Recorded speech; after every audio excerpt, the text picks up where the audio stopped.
গেছিলেন? ভোট দিতে দিচ্ছে না, ভোট হচ্ছে না, খালি যাচ্ছি বলছে হয়ে গেছে তোমরা চলে যাও, হয়ে গেছে ভোট হয়ে গেছে। ও তাই নাকি? তো দেখো, প্রথমে কয়লা চুরি, তারপর হচ্ছে বালি চুরি, তারপর ভোট চুরি।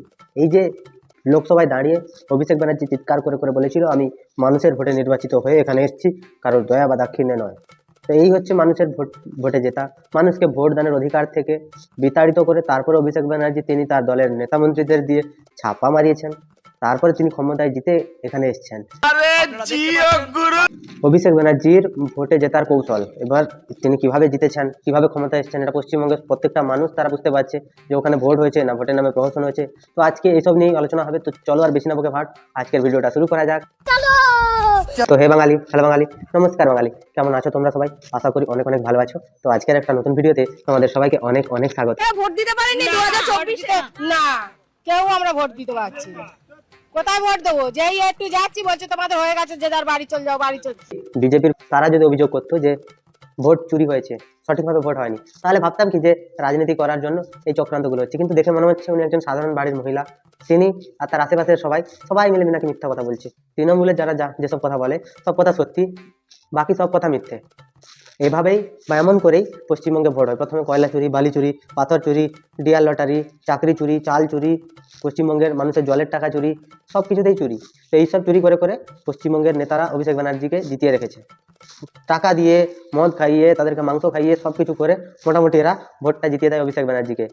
কিনা উন্নয়ন করে জিতেছে। উনি কি ধরনের উন্নয়ন করেছেন সেটাই হচ্ছে সব থেকে বড় ব্যাপার।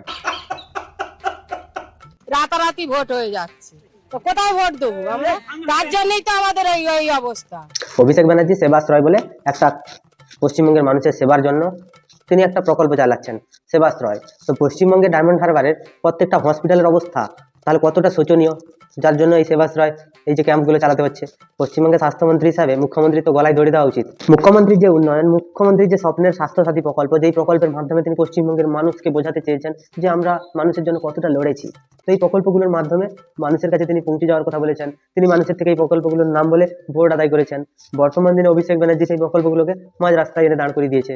মানে ডায়মন্ড হারবারের যে হসপিটাল, সেই হসপিটাল তাহলে 1% কিছু কাজ হয় না, যেটার জন্য সেবাশ্রয়ের ক্যাম্প খুলতে হচ্ছে। সত্যি ভাবা যায়, এতটা পশ্চিমবঙ্গের মুখ্যমন্ত্রী উন্নয়ন করেছেন, তার উন্নয়নের ঠেলায় মানুষজন পিছলে পড়ে যাচ্ছে। ভোট আমাদের দিতে দিচ্ছে, তাই ভোট দিতে দিলেই তো হয়ে যাবে। কি ভোট দিয়ে ভোট দেবে তোমাদের? আর ভোট দিয়ে ভোটে জিতে যারা আসছে তারাও তো আপনাদের পাশে নেই। না, তারাও পাশে নেই, তাদের ডাকলেও আসবে না। তারা কোত্থেকে আসবে? তারাই তো টাকা বস্তা বস্তা। 2026 এই ভদ্র মহিলার কথা হচ্ছে রাতারাতি ভোট হয়ে যাচ্ছে। হ্যাঁ, পশ্চিমবঙ্গে রাতারাতি অনেক কিছুই হয়। পশ্চিমবঙ্গে রাতের বেলায় বালি চুরি হয়, পশ্চিমবঙ্গে রাতের বেলায় কয়লা চুরি হয়, পশ্চিমবঙ্গে রাতের বেলায় পাথর চুরি হয়, গরু পাচার হয়, রাতের বেলায় সব কিছুই হয়। রাতের বেলা কারণ মুখ্যমন্ত্রী জেগে থাকেন, তো তার ঘুম হয় না। তিনি নবান্নের 14 তলায় চলাফেরা করেন, তিনি ঘুমান না, তিনি পশ্চিমবঙ্গের মানুষের উপকারের স্বার্থে ঘুমান না। তাই রাতের বেলাতেই সবকিছু হয়ে যায়, যেখানে মুখ্যমন্ত্রী কিছুই টের পান না। সত্যি ভাবতে পারছো পশ্চিমবঙ্গের আজকে অবস্থা কোন জায়গায় গিয়ে দাঁড়িয়েছে? গণতন্ত্র বলে এখানে কিছুই নেই। মুর্শিদাবাদে একজন পত্রকার বা একজন সে গেছিল সেখানে বাংলাদেশে আছে কিনা দেখতে, তাকে মেরে তার মাথা ফাটিয়ে তাকে বার করে দিয়েছে। মানে কোন ধরনের রাজ চলছে পশ্চিমবঙ্গে? আর কদিন পরে মুখ্যমন্ত্রী মমতা ব্যানার্জি তাকে নবান্ন থেকে ঘাড় ধাক্কা দিয়ে এই মুসলিমরা বার করে দেবে। তোমরা মিলিয়ে নিও। ভবিষ্যতে আবার ভোট রয়েছে, ভোট চাইতে আসে বাড়িতে? হ্যাঁ, আসবে, বলবে তোমাকে, কিন্তু দিতে গেলে বাড়ি পাঠিয়ে দেবে, গুন্ডার নিয়ে বাড়ি পাঠিয়ে দেবে। আর যখন ভোট দিতে যান তখন কি বলে? তখন বলবে ভোট দেন, তোমাদের হয়ে গেছে, হয়ে গেছে, আপনারা তুমি বাড়ি যান। বাড়ি চলে যাও, তোমাদের ভোট হয়ে গেছে। তোমাদের ভোট শাসক দলের লোকজন হ্যাঁ, আপনারা দিতে পারেন? হ্যাঁ শাসক দলের লোকজন সব? হ্যাঁ, ভোটে জেতার পরে মানুষ তার বাপকে মনে রাখে না, তোমরা তো জনতা, তারা টাকা লুটে পুটে খাচ্ছে, আর পশ্চিমবঙ্গে সাধারণ জনগণ তারা কষ্ট করছে। আজকে অভিষেক ব্যানার্জি তিনি নাকি অনেক বড় বড় ডায়লগ মারছেন, তিনি মানুষের কাজ করেন, সেবা করেন।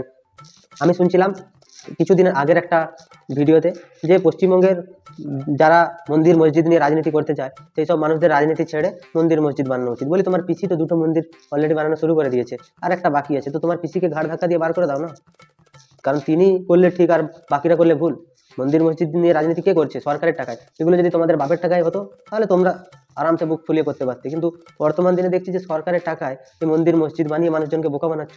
এতটুকু লজ্জা করে না?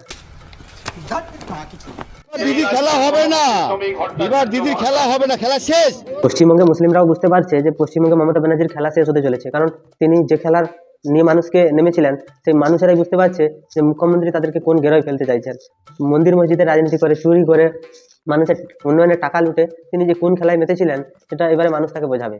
আর এবারে বুঝলে তিহার জেলের রাস্তা তার জন্য দিনরাতই খোলা থাকবে। তোমাদের কি মতামত তোমরা আমাকে একটু কমেন্টে জানিও। যদি ভিডিওটা ভালো লাগে তাহলে লাইক করো, কমেন্ট করো, শেয়ার করো, সাবস্ক্রাইব করো। পাশে থাকা বেল আইকনটা প্রেস করতে একদম ভুলবে না। ভালো থেকো, সুস্থ থেকো, সাবধানে থেকো, আর দেখতে থাকো বাংলার কুঁড়ে ঘর।